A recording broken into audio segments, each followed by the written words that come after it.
gözəl toy bisatdı bu gecə. Aşıq öz eşqindən danışır, arzusu kama çatdı bu gecə.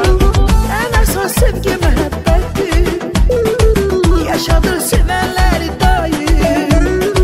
Birdəki yar sədaqətdir, görməsin sevgidə qəm heç kim. Çalınır beylə gəlir havası, zövq alır bu toyda qonaqlar. Yayılır hər yana toy sədası, belə toy olmayıb qabaqlar. Çalınır beylə gəlin havası, zövq alır bu toyda qonaqlar. Yayılır hər yana toy sədası, belə toy olmayıb qabaqlar.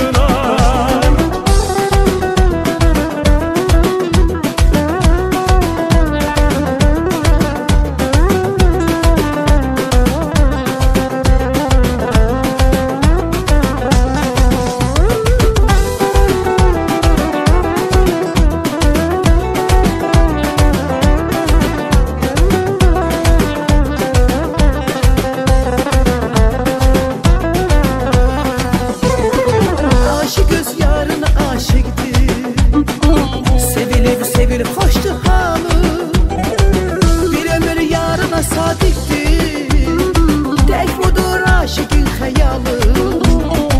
Aşıq öz yarına aşıq edir, sevilib sevir xoşdur halı. Bir ömür yarına sadiqdir, aşığın odur tək xəyalı. Belə cütlük var axı harda, həyatı xürrəm olar daim. Qalmasın